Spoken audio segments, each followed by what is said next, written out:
오늘은 어버이 주일입니다. 부모님은 지상에서 하나님의 대리자라고 이야기를 합니다. 다시 말하면 하나님을 대신하고 있는 분이 누구냐? 이 세상에서 부모님이라고 하는 말입니다. 그래서 제10계명의 제1계명이 너는 나 외에 다른 신들을 내게 두지 말라고 이야기를 해요. 그리고 사람에 대한 첫 번째 계명인 제5계명에 내 부모를 공경하라 그 말이에요. 하나님 외에 다른 신들을 내게 두지 말라고 말씀하시는 거기는 공경하라고 하는 말이에요. 그런데 제5계명에서도 내 부모를 공경하라 그래요. 공경이라고 하는 이 말은 히브리 말로 카바드라고 하는 말이에요. 가장 무겁게 여기라 이 말이에요. 가장 무겁게 여기는 것. 그래서 함부로 대할 수 없는 것이 누구냐면 부모님이고 하나님이어야 됩니다. 그래서 오늘 우리에게 다른 부모가 있으면 또한 안 되는 것이고 예수 믿는 사람에게 다른 하나님이 있으면 안 되는 것입니다. 부모는 둘이면 돼요. 어머니 아버지면 되지만 아버지가 많고 어머니가 많고 그러면 뭔가 그 가정에는 문제가 있는 거예요. 다시 말하면 그 관계는 비정상적인 관계라고 하는 것을 우리가 알 수 있어요.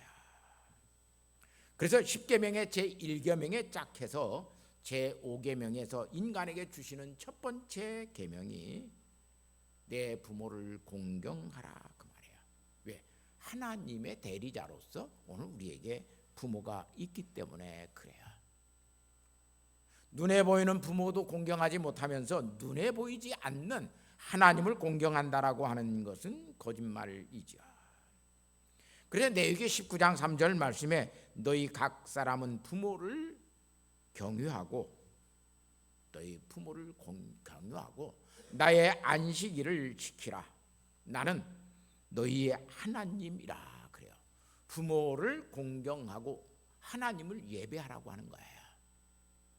부모를 공경하지 않고 하나님을 예배하는 것은 하나님께서 원하시지 않고 받지 아니하시는 거예요. 기독교는 그래서 효도의 종교예요. 효가 없으면 하나님을 아는 것이 되어지지 않아요. 오늘 부모를 공경하라고 하는 이 에베소서 6장 1절 말씀에 주 안에서 너희 부모에게 순종하라고 이야기해요. 순종이라고 하는 말은 휘파쿠라고 하는 이 헬라 말이에요.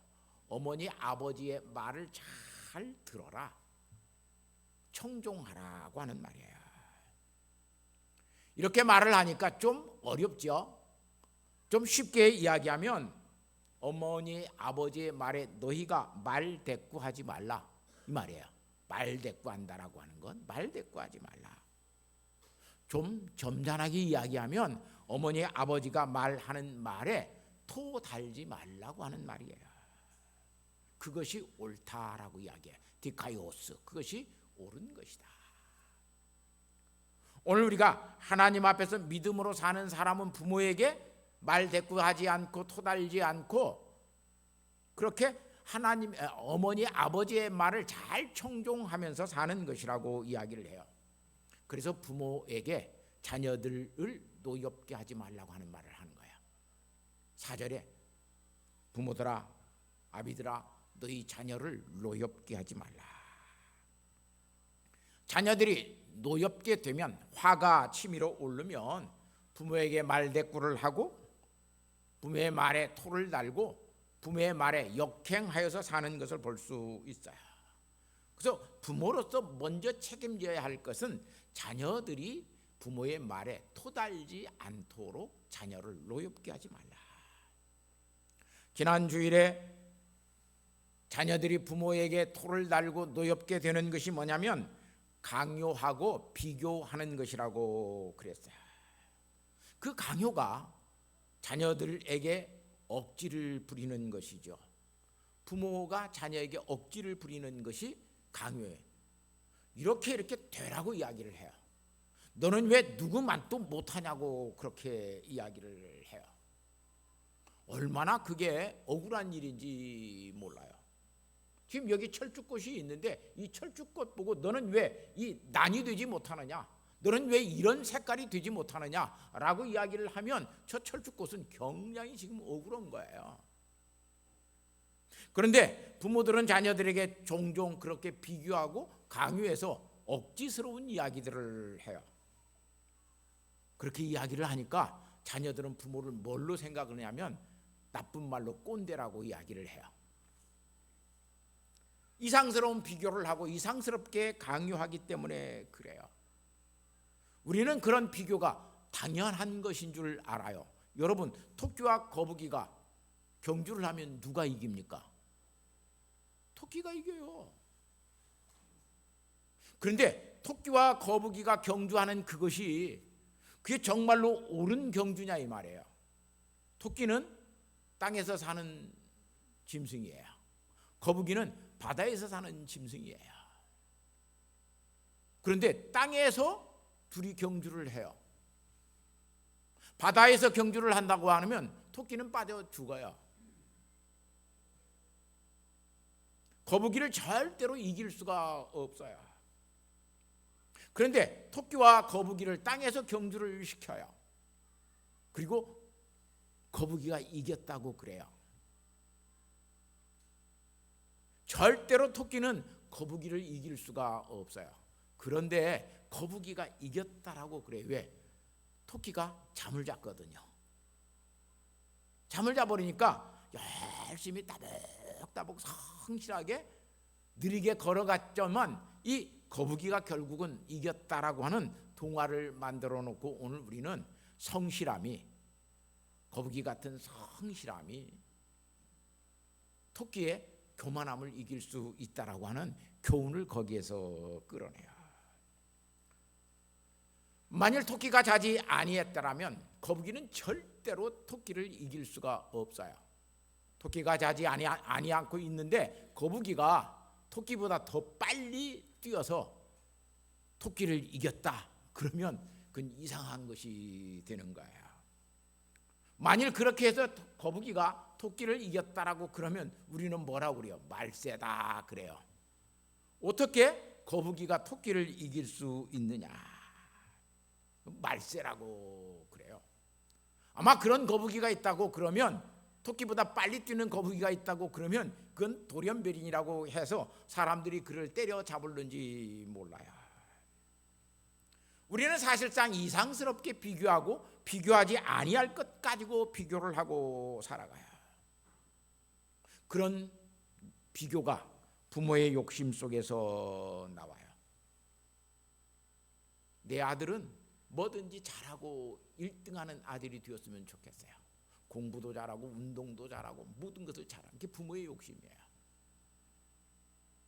공부 잘하는 아이가 운동 잘하기 굉장히 어려워요. 놀기를 좋아하는 아이가 공부 잘하는 거 굉장히 어려워요. 그래서 부모는 자꾸 욕심 때문에 자녀들에게 계속 1등하라 1등하라 그래요. 그런데 자녀들은 자기 능력을 알기 때문에 그게 얼마나 무리한 요구인지를 알아요. 그래서 부모가 강요하는 것에 대해서 이해를 하지 못해요. 그래서 부모의 말을 듣지 않습니다. 그 부모의 말을 이해될 때쯤 되면 이미 나의 부모님은 세상에 계시지 않고 내가 지금 부모가 되어져서 부모와 똑같은 이야기를 자녀들에게 하고 있는 부모가 되는 거예요. 자녀들에게 그래서 부모들이 하는 말이 있어요. 니들도 자식 나와서 키워봐라. 니들도 자식 나서 어머니 아버지 되어봐라. 여기 오늘 자녀도 있고 부모도 있는 오늘 주일입니다. 아직 부모님을 모시고 계시는 자녀들에게 부탁합니다.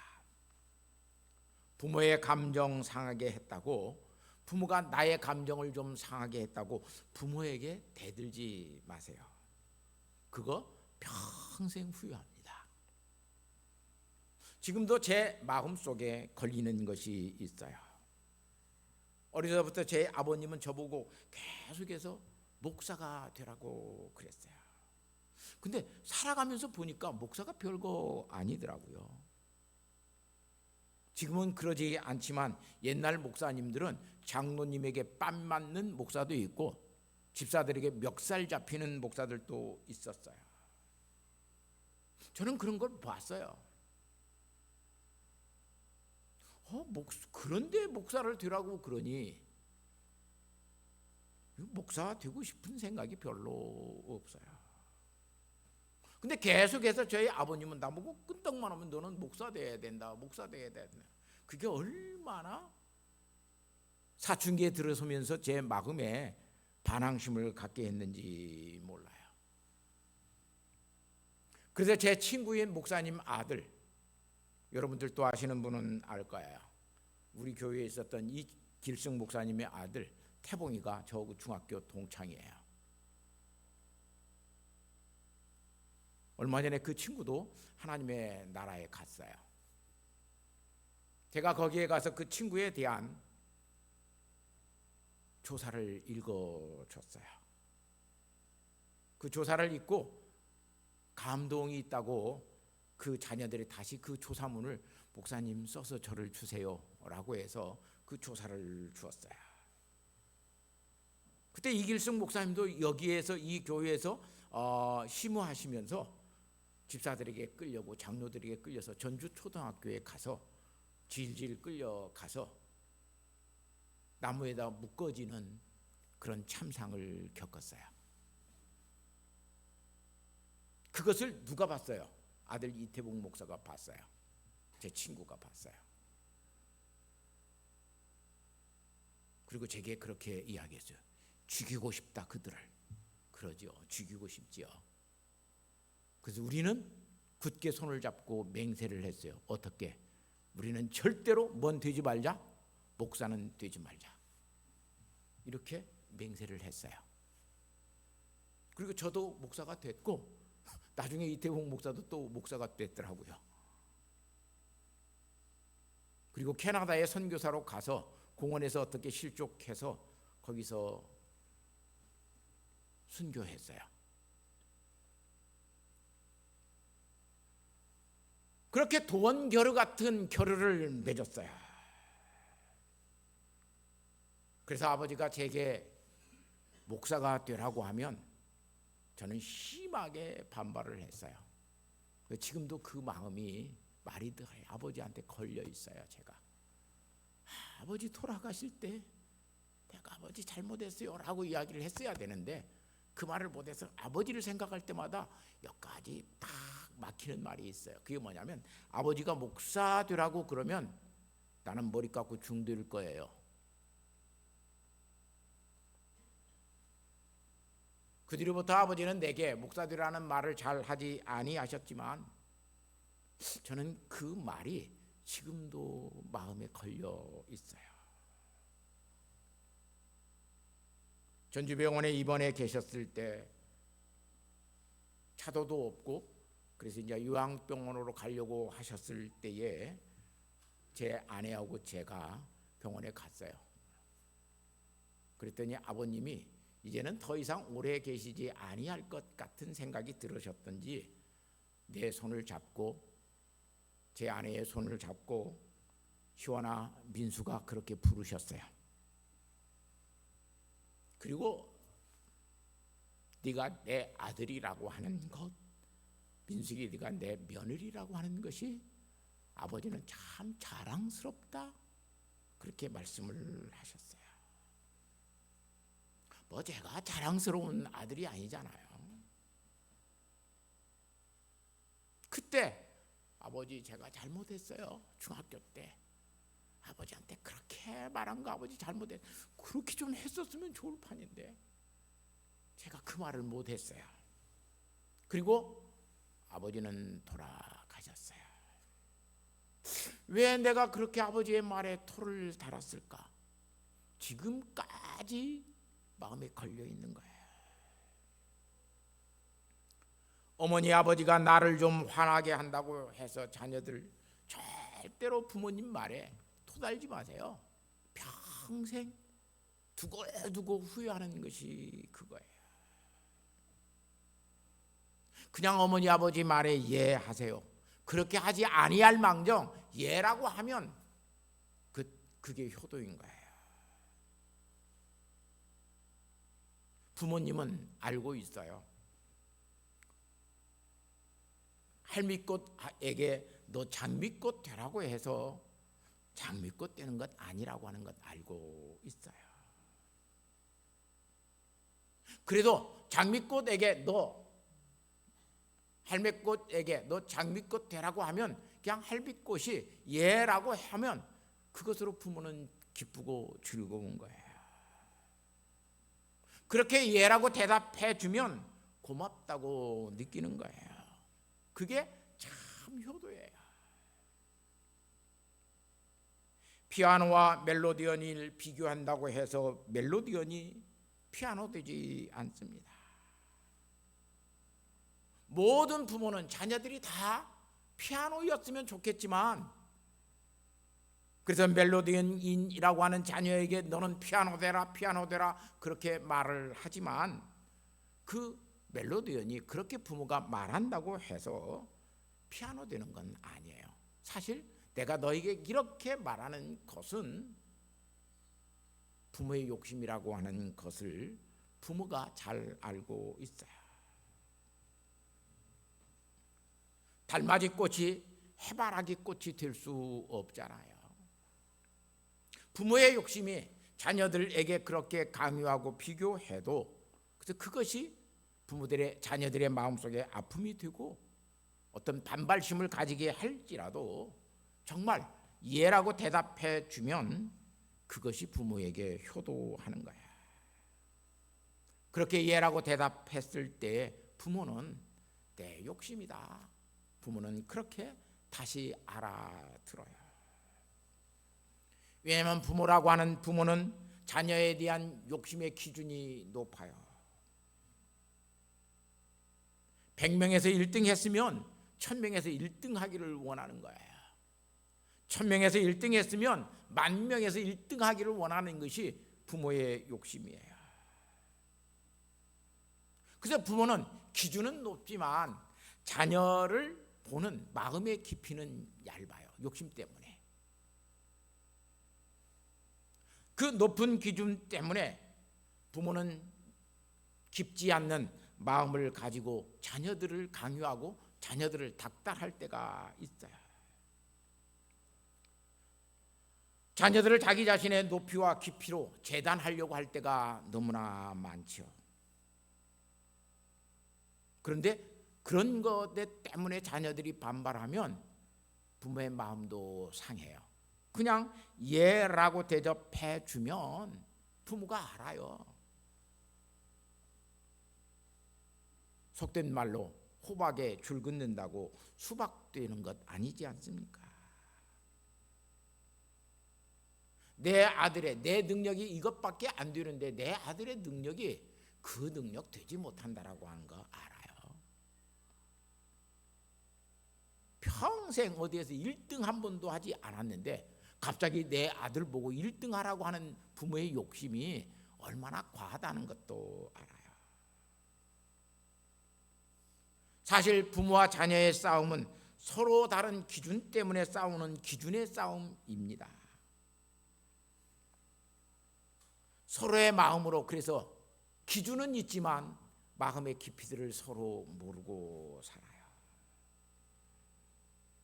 자녀가 부모의 마음의 깊이를 알고 부모가 자녀의 마음의 깊이를 알게 된다고 그러면 별로 싸울 일이 없어요. 그래서 효부가 자녀들을 잘 길러내는 부모가 효자를 만들어낸다고 이야기해요. 먼저 자녀를 알아야 자녀들이 부모에게도 잘하는 거예요. 어느 동화책에 보니까 노아 할아버지가 방주를 만들고 비가 온다고 그러니까 비를 내린다고 그러니까 온갖 세상에 있는 동물들을 다 불러 모아야 지금 기린도 들어오고 다 들어오는데 맨 꼴찌에 오는 것이 뭐냐면 달팽이에요. 달팽이가 얼마나 늦게 오겠어요. 그런데 그 달팽이가 제일 끝에 오는 이 달팽이를 노아 할아버지가 방주문을 열어놓고 끝까지 기다리고 있어요. 에이 저놈 늦게 온다고 문 닫아버리는 것이 아니라 달팽이는 그렇게밖에 올 수가 없어요. 그런데 그 기다리고 있는 노아 할아버지를 보고 웃고 계시는 하나님이 계셔요. 뒤에서 그걸 보고 웃고 계셔요.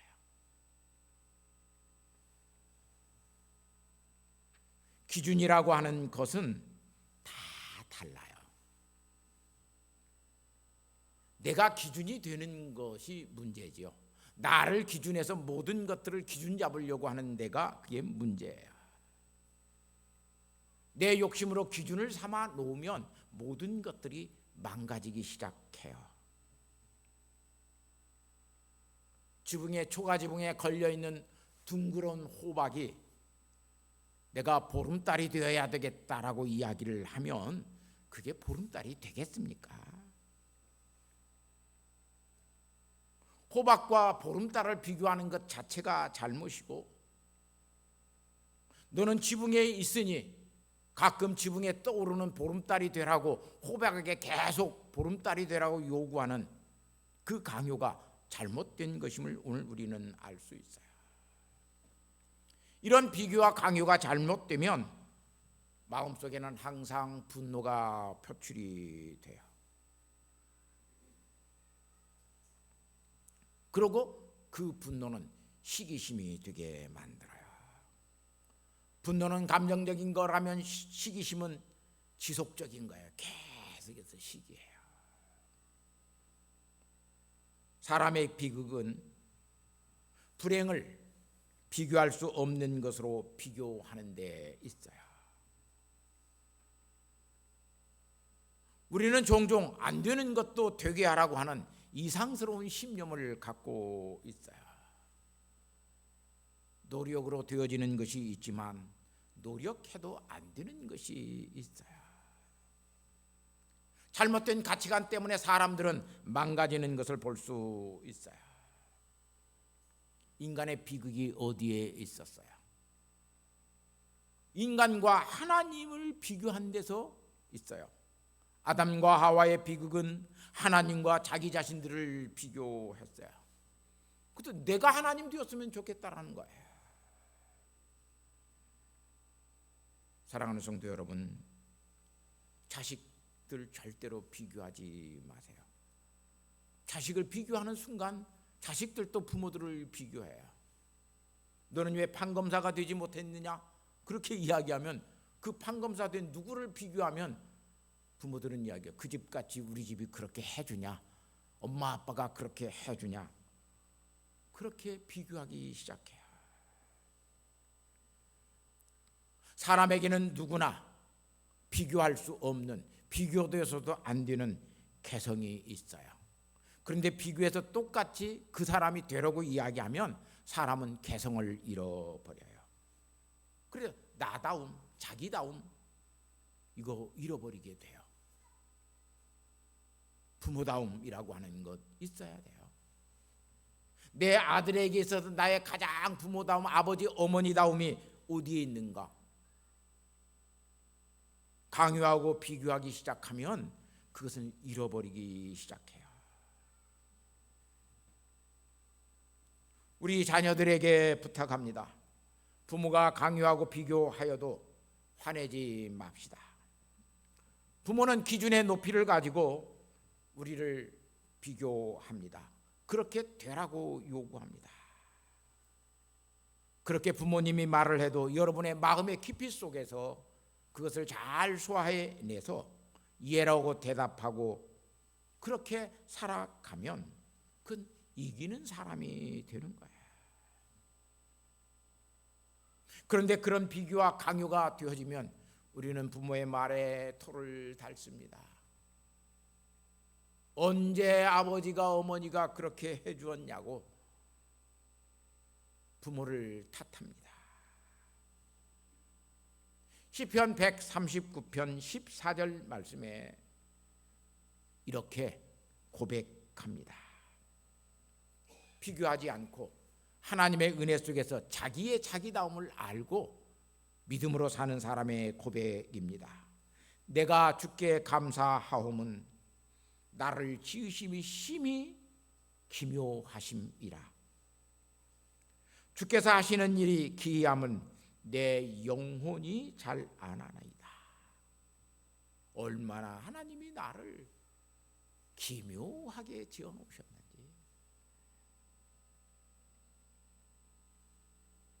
어떤 것과 비교할 수 없는 내게는 하나님께서 내게 주시는 기묘하심이 있어요.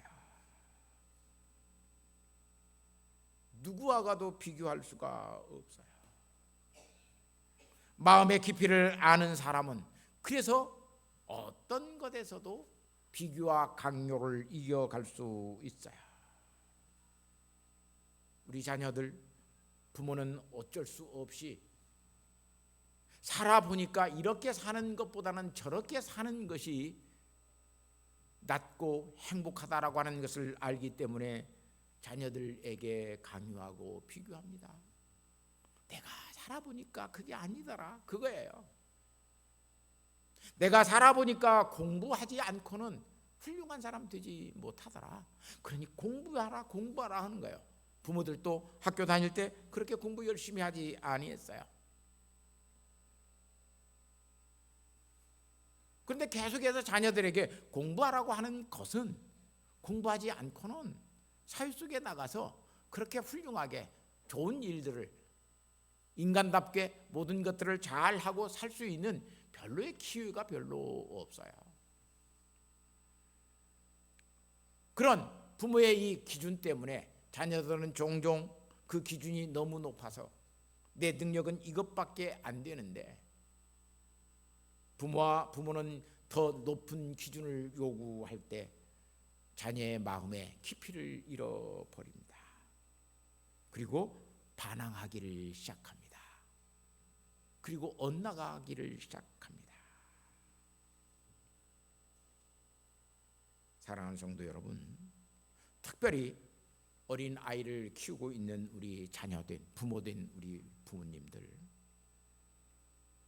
마음의 깊이를 가지고 기준의 높이만 세우지 말고 마음의 깊이를 가지고 자녀의 마음을 이해할 수 있는 부모의 역할을 하세요. 그러면 자녀들이 부모의 말에 다 순종하고 이해라고 이야기를 합니다. 부모의 어떤 말이든지 자녀가 이해라고 할 수 있는 그 순종의 삶을 살아가는 것이 가장 복된 삶인 것을 오늘 이 시간도 깊이 깨닫고 너무나 자녀들에게 강요하고 비교하고 또 자녀들을 몰아세우지 않는 부모가 되어지고, 설령 부모가 그렇게 몰아세우는 일이 있더라도 나를 위해서 하는 어머니 아버지의 마음이야, 그걸 알고 이해라고 받을 수 있는 자녀가 된다라고 하는 것, 얼마나 복된 자녀인가를 이 시간 깨닫고 그렇게 주 안에서 순종해 갈 수 있는 믿음의 가정, 믿음의 사람들이 되시기를 예수님의 이름으로 부탁하고 축복합니다. 하나님 아버지 감사합니다. 이 시간 저희에게 아버지는 부모도 되게 하시고 자녀도 되게 하시고 또 자녀가 자라서 부모가 되어지는 놀라운 은혜를 우리에게 주셔서 하나님 가정 속에서 아버지 하나님의 기준의 높이와 마음의 깊이를 가지고 가정을 세워갈 수 있는 믿음의 성도들이 되게 하여 주옵소서. 그래서 아버지 하나님, 자녀된 자로서 어머니 아버지의 말에 순종할 수 있는 복된 은혜를 베풀어 주옵소서. 예수님의 거룩하신 이름으로 기도하옵나이다. 아멘.